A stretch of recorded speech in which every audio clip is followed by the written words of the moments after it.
What exactly is NATO, and why does it matter so much in today's world? You hear the name often, especially in global security debates, news reports, and even on social media. But what does it really stand for, and why is it so frequently mentioned whenever there's a crisis or conflict brewing?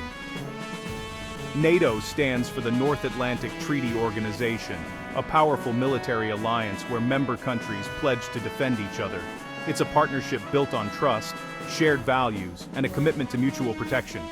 Think of it as a global neighborhood watch. If one member is threatened, all others are expected to respond. This sense of unity is what makes NATO unique among international organizations. Formed in 1949 after the devastation of World War II, NATO's main goal was to ensure that no single member would ever have to face threats alone again, especially threats from the Soviet Union, which was seen as a major danger at the time. The alliance was a direct response to the uncertainty and instability that gripped Europe after the war. The core principle of NATO is Article 5. It states that an attack on one member is considered an attack on all. This means that if any country in the alliance is attacked, the others will come to its aid, militarily if necessary. This collective defense principle has shaped international security for decades, deterring potential aggressors and fostering cooperation among nations with different backgrounds and interests. NATO began with just 12 founding members. Today, it has expanded to include over 30 countries across North America and Europe. Each new member brings its own history, culture, and strategic importance, making the alliance stronger and more diverse. Every country that joins NATO does so for the promise of security and stability. However, this expansion hasn't been without controversy. Russia, in particular, views NATO's growth as a direct threat to its own security, leading to increased tensions and frequent standoffs along NATO's eastern borders. Politically, NATO works to promote democracy, dialogue, and consultation among its members. The alliance encourages peaceful solutions and cooperation to prevent conflicts before they start.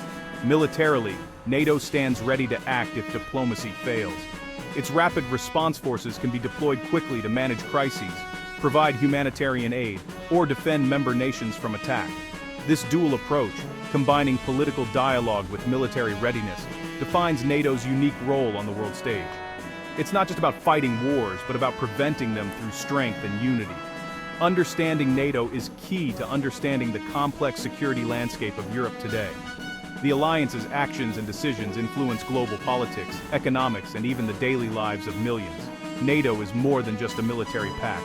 It's a promise of collective security, shared responsibility, and hope for a more peaceful future. And the promise of standing together in the face of threats is at the very heart of the current standoff and the ongoing story of NATO's role in our world. When we see Russian fighter jets skimming the edges of NATO airspace, it's not just a modern show of force, it's the latest chapter in a story that stretches back decades. These tense encounters are rooted in a long and complicated history, one that continues to shape the present. To truly understand why these jets are there, we need to revisit the past and see how old rivalries still echo today. After the devastation of World War II, Europe was split in two. On one side stood NATO, a Western alliance led by the United States. On the other, the Soviet Union formed the Warsaw Pact, uniting Eastern Bloc countries under its influence. The continent became a chessboard for two superpowers, each wary of the other's next move. The Cold War era was marked by deep suspicion, a relentless arms race, and a series of proxy wars fought far from home. Both sides built up massive militaries, always preparing for a conflict that thankfully never came directly. NATO's very creation was a direct response to the perceived Soviet threat. Europe became the main stage for this rivalry, with cities divided and soldiers on constant alert. When the Soviet Union collapsed in 1991, the world breathed a sigh of relief. There was hope that a new era of cooperation and peace could finally begin, with old enemies becoming partners. In 1997, Russia and NATO even signed the Founding Act, a document that aimed to build trust and foster partnership. For a brief moment, it seemed like the divisions of the past might be healed, but that optimism didn't last, as NATO expanded eastward, welcoming former Soviet allies and republics. Tensions began to rise again. Many in the West saw this as a step toward greater security and democracy, but in Moscow, it was viewed very differently. Russia saw NATO's expansion as a betrayal of earlier promise and a direct threat to its own security. The alliance was moving closer and closer to Russia's borders, reigniting old fears of encirclement. Under Vladimir Putin, these concerns only deepened. Russian leaders felt increasingly isolated and mistrustful, convinced that the West was intent on limiting Russia's influence and power. This sense of broken promises and encroachment fuels Russia's assertive actions today. Every military maneuver, every jet near NATO airspace, is a message shaped by decades of suspicion and rivalry. The legacy of the Cold War is still visible across Europe, in crumbling walls, old bunkers, and the wary eyes of soldiers on both sides. Every encounter between NATO and Russian forces is haunted by this history. For Russia, NATO's continued expansion is more than just a political move. It's a challenge to its identity and its place in the world. Many Russians see it as a direct threat to their nation's security and sovereignty. These tensions explain the aggressive maneuvers and close encounters we see today. Each side tests the other's resolve, hoping to avoid conflict but unwilling to back down. In this ongoing standoff, the past is never far from the present. The shadows of history linger, shaping every decision, every flight, and every uneasy glance across the border.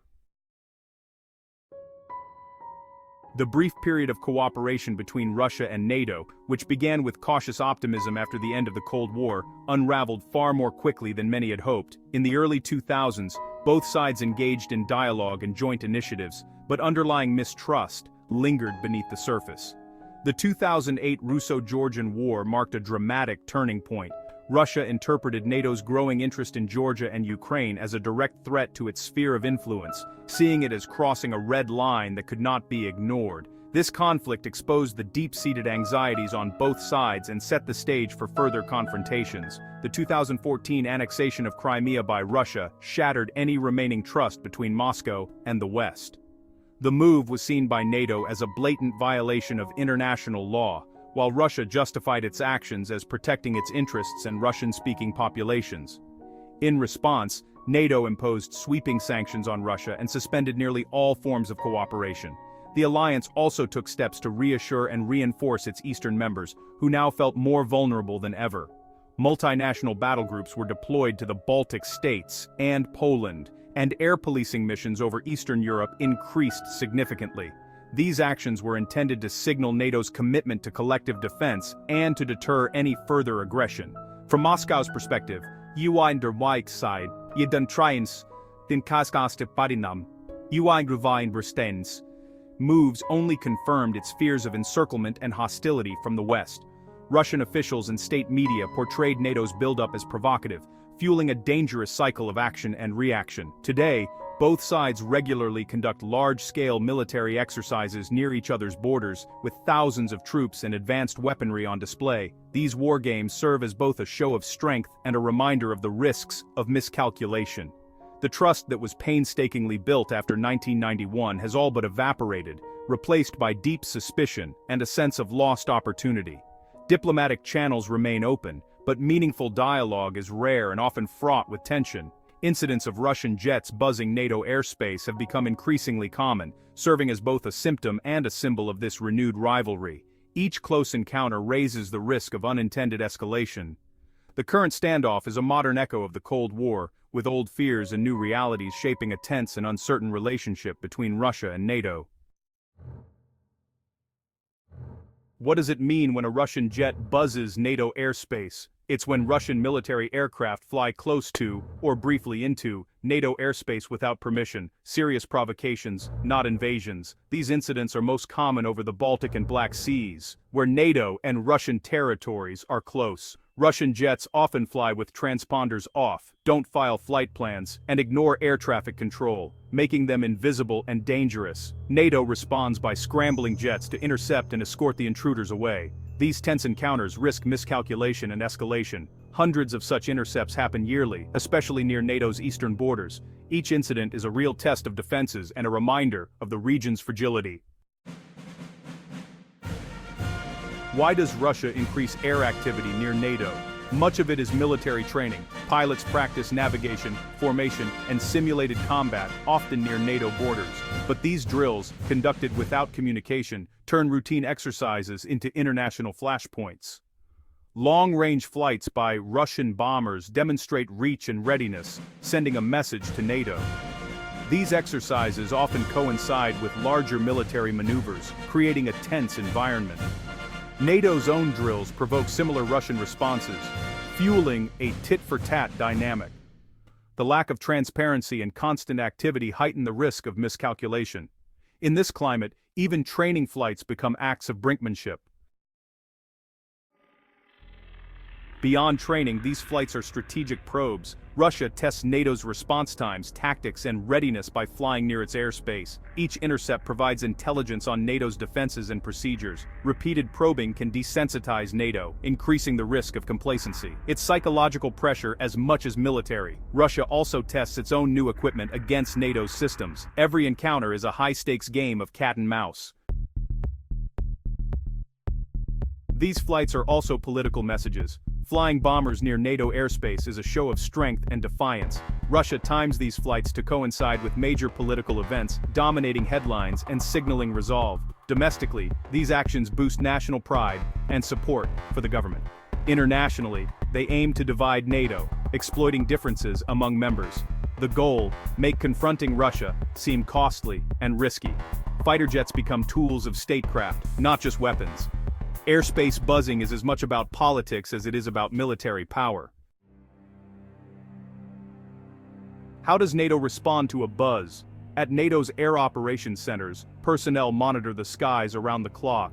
When an unidentified aircraft approaches, they try to establish contact. If ignored, fighter jets are scrambled within minutes. Pilots intercept, identify, and escort the intruder, sending a clear signal: NATO is watching.